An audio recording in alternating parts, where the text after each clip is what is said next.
Welcome back everyone. Welcome to civil services study. UP PCS के लिए test number 4 लगाते हैं। इस पूरी की पूरी टेस्ट सीरीज़ की प्लेलिस्ट बना रखी है, वहाँ पर आप टेस्ट नंबर 1 से लेकर 4 तक पहुँच सकते हो। डिस्क्रिप्शन बॉक्स में उसका लिंक है। 3 से 4 टेस्ट सेकंड का टाइम मिलेगा एक प्रश्न को पढ़ने के बाद। अपना भी सोच के रखना आंसर क्या होगा। चलिए स्टार्ट करते हैं। चलिए तो क्वेश्चन नंबर 1 पर आ जाइए। दक्कन के राष्ट्रकूट किनके सामंत थे? दक्कन के जो राष्ट्रकूट थे किनके सामंत थे? वो चोलों के, केरल के चेर शासकों के, बेगी के चालुक्यों के, या कर्नाटक के चालुक्यों के? हिस्ट्री का प्रश्न है ये। मध्यकालीन भारत। इसका आंसर हो जाएगा ऑप्शन नंबर ए। दक्कन के जो राष्ट्रकूट थे वो कर्नाटक के चालुक्यों के सामंत थे। तो दक्कन के राष्ट्रकूट कर्नाटक के चालुक्यों के सामंत थे। ऑप्शन नंबर ए है इसका आंसर। चोल काल में बेट्टी शब्द किसके लिए प्रयुक्त होता था? बताइए। चोल काल में बेट्टी शब्द किसके लिए प्रयुक्त होता था? कर जो जबरन श्रम के रूप में वसूल किया जाता था। क्या है बेट्टी? कर जो जबरन श्रम के रूप में वसूल किया जाता था। तो देखिए, चोल काल में बेट्टी शब्द का प्रयोग जबरन श्रम के रूप में लिए जाने वाले कर के लिए किया जाता था। ऑप्शन नंबर बी है इसका आंसर। एलोरा की गुफाएं जिनमें भगवान विष्णु को नरसिंह अवतार के रूप में दिखाया गया है, यानी पुरुष और सिंह के रूप में, यह किस काल की कृति है और इनके संदर्भ में कौन सा सही नहीं है? एलोरा की गुफाएं। देखिए, एलोरा की गुफाएं या मंदिरों का निर्माण राष्ट्रकूट वंश के शासकों ने कराया गया। पहला स्टेटमेंट सही है गलत है? ये वर्तमान महाराष्ट्र के औरंगाबाद डिस्ट्रिक्ट में स्थित हैं। ये कुल 34 गुफाएं हैं, जिनमें 12 जैन गुफाएं, 17 हिंदू गुफाएं और 5 बौद्ध गुफाएं हैं। ये गुफाएं अपने निर्माण काल की धार्मिक सौहार्द को दर्शाती हैं। ये मोस्ट इम्पॉर्टेंट प्रश्न है। एलोरा की गुफाएं कहाँ पर हैं वर्तमान में? महाराष्ट्र के औरंगाबाद डिस्ट्रिक्ट में। दूसरा वाला विकल्प जो है वो सही है। और एलोरा की गुफाओं या मंदिरों का निर्माण राष्ट्रकूट वंश के शासकों द्वारा किया गया था, ये भी सही है। ये गुफाएं अपने निर्माण काल की धार्मिक सौहार्द को दर्शाती हैं, ये भी सही हैं। देखिए, इसमें कुल 34 गुफाएं हैं, इतना सही है। लेकिन जो 12 गुफाएं हैं ना, ये बौद्ध गुफाएं हैं, 17 हिंदू गुफाएं हैं और जो 5 है ना, ये जैन गुफाएं हैं। इसलिए जो सी वाला स्टेटमेंट है वो गलत है यहाँ पर। और ये मोस्ट इम्पॉर्टेंट है, एलोरा की गुफाएं। इसमें पता होनी चाहिए आपको, टोटल नंबर में 34 गुफाएं हैं। इनको डिक्रीजिंग ऑर्डर में भी पूछा गया है पेपरों में। सबसे ज़्यादा 17 हैं हिंदू गुफाएं, उसके बाद 12 हैं बौद्ध गुफाएं और 5 हैं जैन गुफाएं। इसलिए गलत है स्टेटमेंट। और इस तरह से स्टेटमेंट बनाकर भी पूछा है कि ये धर्मनिरपेक्ष हैं, तो धर्मनिरपेक्ष नहीं है, धार्मिक सौहार्द को दर्शाती हैं। ठीक है, तो करेक्ट है, करेक्ट है, करेक्ट है, इनकरेक्ट है। तो एलोरा की गुफाओं या मंदिरों का निर्माण राष्ट्रकूट वंश के शासकों के द्वारा किया गया था, जो वर्तमान महाराष्ट्र के औरंगाबाद डिस्ट्रिक्ट में स्थित है। यहाँ कुल 34 गुफाएं, कितनी? 34 हैं, जिनमें 12 बौद्ध गुफाएं हैं, 17 सबसे ज़्यादा हिंदू गुफाएं हैं और 5 सबसे कम जैन गुफाएं हैं। ठीक है, ये गुफाएं अपने निर्माण काल की धार्मिक सौहार्द को दर्शाती हैं। अगर स्टेटमेंट आए एलोरा की गुफाएं धर्मनिरपेक्ष हैं, तो धर्मनिरपेक्ष नहीं है, धार्मिक सौहार्द को दर्शाती हैं। क्वेश्चन नंबर 4 पर आ जाइए। कलहण की रचना के द्वारा हमें किस क्षेत्र के राजाओं का इतिहास पता चलता है? कलहण की रचना, देखिए, राजतरंगिणी से हमें कश्मीर के राजाओं का इतिहास पता चलता है। ऑप्शन नंबर ए है इसका आंसर। तो कलहण द्वारा रचित है राजतरंगिणी, एक बृहद संस्कृत महाकाव्य है जिसमें कश्मीर पर शासन करने वाले राजाओं का इतिहास दर्ज है। कलहण ने अपना वृत्तांत लिखने के लिए शिलालेखों, दस्तावेजों और प्रत्यक्षदर्शियों के वर्णन और पहले के इतिहास समेत सभी तरह के स्रोतों का इस्तेमाल किया है। 12वीं सदी का इतिहास जानने का यह एक असाधारण ग्रंथ है। यह क्या? राजतरंगिणी कलहण की। क्वेश्चन नंबर 5 पर आ जाइए। गुर्जर प्रतिहार, राष्ट्रकूट एवं पाल वंश के शासकों के बीच चली लंबी लड़ाई की चर्चा प्रायः त्रिपक्षीय संघर्ष के रूप में जानी जाती है। अब आपको बताना है कि सदियों तक चली इस लड़ाई का कारण क्या था? कलिंग पर नियंत्रण करना, कन्नौज पर नियंत्रण करना, ब्रह्मपुत्र नदी के क्षेत्रों पर नियंत्रण करना, या फिर कावेरी नदी के डेल्टाई क्षेत्रों पर नियंत्रण करना? बताइए क्या है आंसर। त्रिपक्षीय संघर्ष कई वर्षों तक चला। गुर्जर प्रतिहार, राष्ट्रकूट और पाल वंश के बीच कन्नौज पर नियंत्रण करना चाहते थे ये। तो देखिए, तीनों राजवंश कन्नौज पर नियंत्रण करने के लिए सदियों तक संघर्ष करते रहे, क्योंकि कन्नौज जो था वो गंगा के उपजाऊ एवं साधन संपन्न क्षेत्र में अवस्थित था तथा कन्नौज की स्थिति सामरिक रूप से महत्वपूर्ण थी, इसलिए लड़ते रहे सालों राष्ट्रकूट, पाल और गुर्जर प्रतिहार। नेक्स्ट क्वेश्चन है, क्वेश्चन नंबर 6 है। अफगानिस्तान के गजनी प्रांत के सुल्तान महमूद गजनी अपनी भारत विजय के दौरान जीते हुए लोगों एवं प्रांतों के बारे में जानना चाहता था। इस काम के लिए वह किस विद्वान को अपने साथ लेकर आया था? किसको लाया था? अल बरूनी को लाया था। ऑप्शन नंबर बी है इसका आंसर। तो सुल्तान महमूद अपने द्वारा जीते गए लोगों के बारे में भी कई बातें जानना चाहता था। उसने अल बरूनी नामक एक विद्वान को इस उपमहाद्वीप का लेखा जोखा लिखने का काम सौंपा। अरबी भाषा में लिखी गई उसकी कृति किताब अल हिंद मोस्ट इम्पोर्टेंट है। अल बरूनी की रचना है ये, अरबी भाषा में लिखी गई है, आज भी इतिहासकारों के लिए महत्वपूर्ण स्रोत है। चोल किसके सामंत थे? चोल किसके सामंत थे? पल्लवों के सामंत थे। चोल किसके सामंत थे? पल्लवों के सामंत थे। राष्ट्रकूट किसके सामंत थे? चालुक्यों के सामंत थे, कर्नाटक के। तो चोल जो है पल्लवों के सामंत थे। चोल वंश के शासक राजेंद्र प्रथम ने गंगा घाटी, श्रीलंका तथा दक्षिण पूर्व एशिया के देशों तक अपने साम्राज्य के विस्तार एवं सुरक्षा के लिए एक विशाल नौसेना का निर्माण किया तथा बंगाल की खाड़ी को चोल झील के रूप में परिवर्तित कर दिया। क्वेश्चन नंबर 8 पर आ जाइए। तंजौर के बृहदेश्वर मंदिर के संदर्भ में कौन सा गलत है? यह तमिलनाडु के पूर्वी तट पर कावेरी नदी के उपजाऊ डेल्टाई क्षेत्र में स्थित है क्या? इस मंदिर का निर्माण चोल शासक राजेंद्र प्रथम ने करवाया था। इस मंदिर का निर्माण चोल शासक राज ने करवाया था। तो बात क्लियर है, इन दोनों में से एक गलत है। यह मंदिर भारतीय वास्तुकला एवं शिल्पकला का अद्भुत उदाहरण है। बताइए। तंजौर तमिलनाडु के पूर्वी तट पर कावेरी नदी के उपजाऊ डेल्टाई क्षेत्र में स्थित है, सही है। इस मंदिर का निर्माण जो है वो राज ने करवाया था, राजेंद्र प्रथम ने नहीं करवाया था। तो स्टेटमेंट यहाँ पर बी गलत हो गया।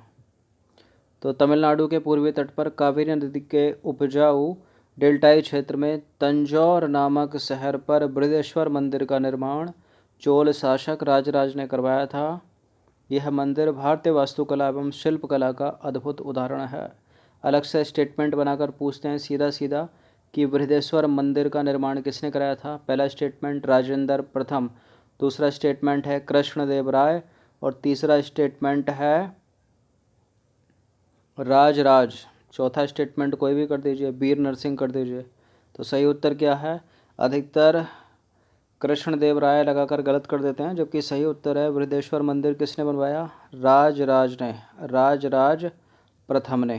ठीक है। और अमुक्त माल्याद लिखी है कृष्णदेव राय ने।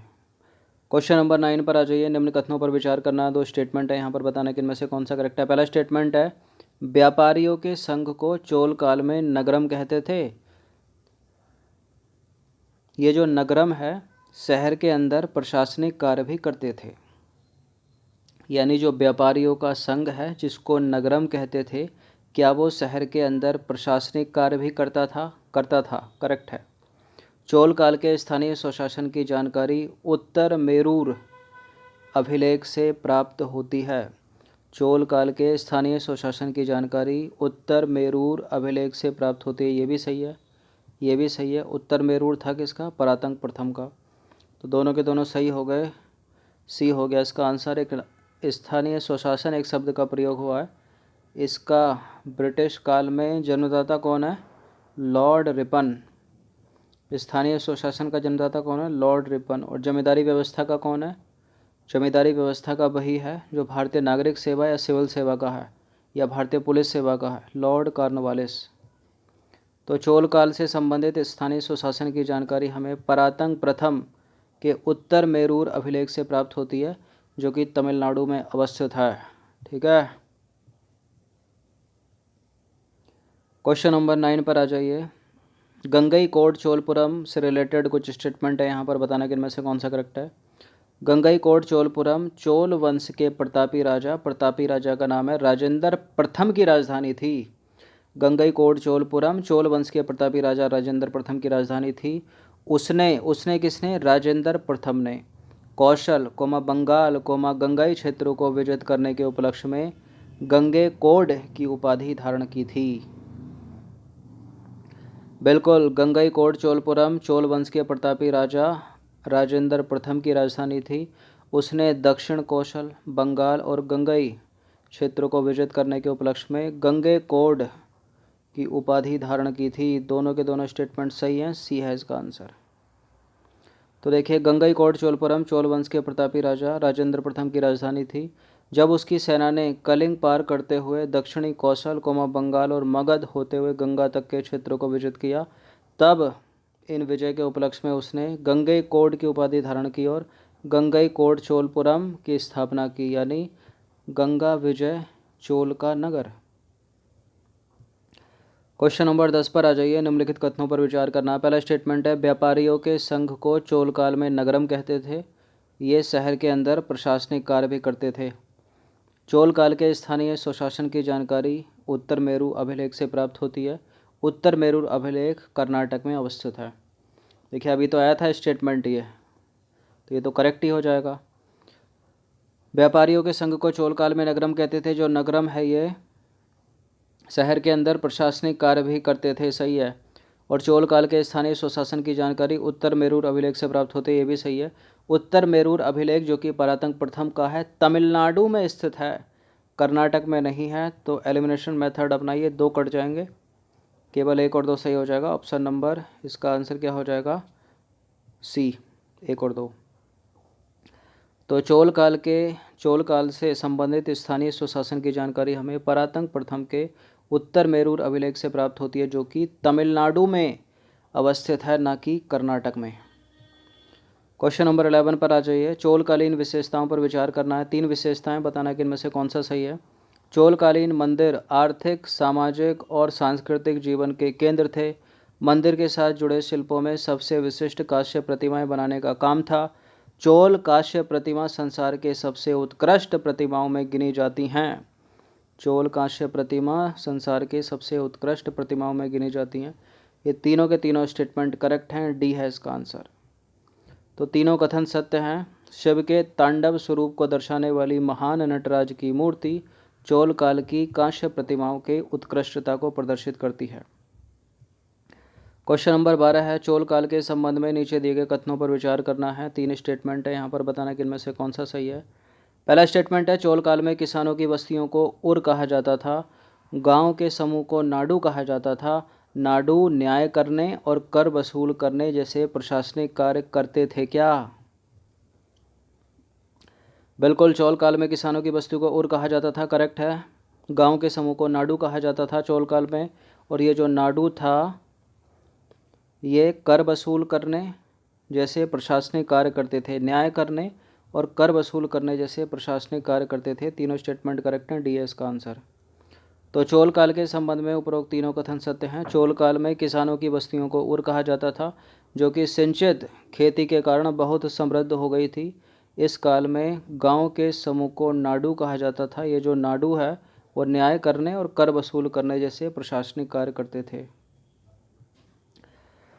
निम्नलिखित युग्मों में से कौन सा जो है वो गलत सुमेलित है, मतलब गलत है, सुमेलित नहीं है। बेलन बगाई, गैर ब्राह्मण किसान स्वामी की भूमि। ब्रह्मोदय मोस्ट इम्पोर्टेंट है, ब्राह्मणों को उपहार में दी गई भूमि। साला भोग, विश्वविद्यालय के रखरखाव के लिए भूमि। और पल्ली चंदम, मंदिर को उपहार में दी गई भूमि। देवदान, जैन संस्थानों को दान में दी गई भूमि। देखिए, यहाँ जो गलत सुमेलित है, पहले सही सुमेलित बता देते हैं। बेलन बगाई, गैर ब्राह्मण किसान स्वामी की भूमि, ये सही है। ब्रह्मोदय, ब्राह्मणों को उपहार में दी गई भूमि, सुमेलित है। साला भोग जो है इम्पोर्टेंट है, कई बार पूछा गया है। विद्यालय के रखरखाव के लिए भूमि, पीसीएस में भी पूछा गया है, यूपीएससी में भी पूछा गया है। जो पल्ली चंदम है वो जैन संस्थानों को दान में दी गई भूमि है, और जो देवदान है वो मंदिर को उपहार में दी गई भूमि है। तो यहाँ चौथा और पांचवा जो है वो गलत सुमेलित है, तो इसका आंसर हो जाएगा ऑप्शन नंबर डी। तो देखिए युग्म 4 और 5 गलत सुमेलित हैं, क्योंकि जो पल्ली चंदम है वो जैन संस्थानों को दान में दी गई भूमि को कहते थे, तथा जो देवदान है वो मंदिरों को उपहार में दी गई भूमि को कहते थे। एक चीज़ और थी जिसको मंदिरों को उपहार में दी गई भूमि को कहते थे, और वो नाम था तिरुनमट्टुकानी। देवदान और तिरुनमट्टुकानी जो थी, देवदान और तिरुनमट्टुकानी मंदिरों को उपहार में दी गई भूमि को कहते थे। ठीक है, तो मंदिरों को उपहार में दी गई भूमि देवदान हो गई और तिरुनमट्टुकानी हो गई, और जो पल्ली चंदम है वो जैन संस्थानों को दान में दी गई भूमि को कहते थे। नेक्स्ट प्रश्न की तरफ बढ़ते हैं। करंट अफेयर्स का प्रश्न है, हाल ही में प्रधानमंत्री ग्राम सड़क योजना PMGSY के सफल कार्यान्वयन में देश के 30 जिलों में से शीर्ष स्थान पर किस जिले ने प्राप्त किया है? टॉप पर कौन सा जिला है 30 में? प्रधानमंत्री ग्राम सड़क योजना के तहत सड़क बनाने में 30 जिले शीर्ष पर हैं, उनमें टॉप पर कौन सा जिला है? गुरुग्राम हरियाणा गलत, मंडी हिमाचल प्रदेश सही।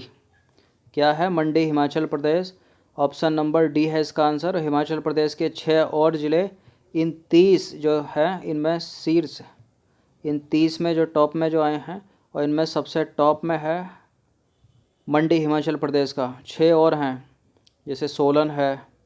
ठीक है, तो देखिए केंद्रीय ग्रामीण विकास मंत्रालय द्वारा कार्यक्रम को लागू करने में देश के शीर्ष प्रदर्शन करने वाले 30 जिलों की सूची जो है जारी की गई है। हिमाचल प्रदेश के मंडी जिले ने प्रधानमंत्री ग्राम सड़क योजना PMGSY के सफल कार्यान्वयन में देश के 30 जिलों में शीर्ष स्थान प्राप्त किया है। इसके अलावा हिमाचल प्रदेश ने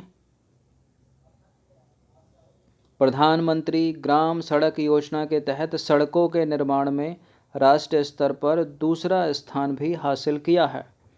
मंडी जिले को वर्ष 2020-21 में प्रधानमंत्री ग्राम सड़क योजना के तहत सबसे अधिक लंबी सड़कों के निर्माण के लिए शीर्ष स्थान मिला है।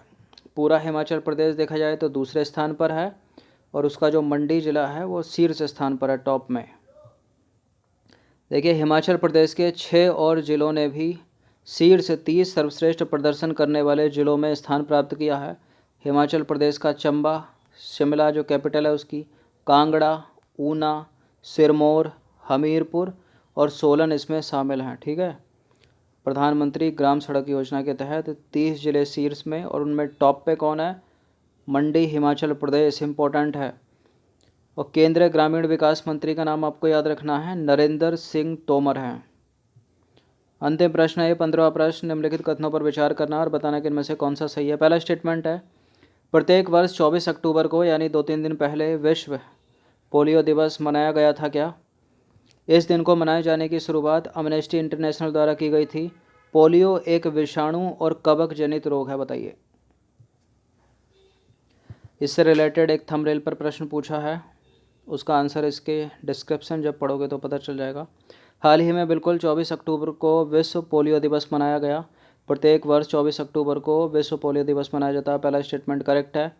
इस दिन को मनाए जाने की शुरुआत अम्नेस्टी इंटरनेशनल द्वारा नहीं की गई थी, गलत है। और पोलियो तो एक वायरस जनित रोग है ना, कवक कहाँ से आ गया इसमें? तो एलिमिनेशन मेथड अपनाइए, 3 को हटाइए, 2 भी गलत है, केवल एक इसका आंसर हो जाएगा। तो देखिए इस दिन की शुरुआत रोटरी इंटरनेशनल द्वारा, किसके द्वारा? रोटरी इंटरनेशनल द्वारा, ना कि अम्नेस्टी इंटरनेशनल द्वारा। तो रोटरी इंटरनेशनल द्वारा जोनास साल्क के जन्म के उपलक्ष्य में की गई थी। कौन थे जोनास साल्क? सबसे पहले मुख के द्वारा दी गई जो वैक्सीन है, जो ड्रॉप जो है 2 बूंद जिंदगी की, इन्होंने बनाई थी, ये इन्होंने आविष्कार किया था इसका। जिन्होंने पोलियोमाइलाइटिस के खिलाफ टीका, जिसको टीका बोलते हैं, विकसित करने वाली पहली टीम का नेतृत्व किया था। पोलियो टीकाकरण के बारे में जागरूकता बढ़ाने और पोलियो को ख़त्म करने के लिए हर साल 24 अक्टूबर को कब 24 अक्टूबर को दुनिया भर में विश्व पोलियो दिवस मनाया जाता है। विश्व पोलियो दिवस पोलियो मुक्त दुनिया की ओर वैश्विक प्रयासों को उजागर करने और दुनिया के हर कोने से पोलियो उन्मूलन की लड़ाई में उन लोगों के अथक योगदान का सम्मान करने का अवसर जो है प्रदान करता है। अब देखिए विश्व पोलियो दिवस 2020 की थीम इम्पोर्टेंट है। थीम है a win against polio is a win for global health. क्या है? A win against polio is a win for global health. Important है क्या? अगस्त 2020 तक के आंकड़े के अनुसार वर्तमान में अफ़गानिस्तान और साथ ही पड़ोसी पाकिस्तान केवल 2 राष्ट्र ऐसे हैं जहां पोलियो वायरस का निरंतर संचरण बना हुआ है। ठीक है, अफ़गानिस्तान और पाकिस्तान में पोलियो वायरस का निरंतर संचरण बना हुआ है। भारत क्लियर है लगभग, नेपाल, भूटान, बांग्लादेश, श्रीलंका, लेकिन पाकिस्तान और अफ़गानिस्तान 2 ऐसे राष्ट्र हैं जहां अगस्त तक की रिपोर्ट 2020 के अनुसार अभी भी निरंतर संचरण जो है पोलियो का बना हुआ है। तो 15 प्रश्न थे इम्पोर्टेंट, अच्छे से इसका रिवीजन कम से कम एक बार तो कर ही लेना। धन्यवाद।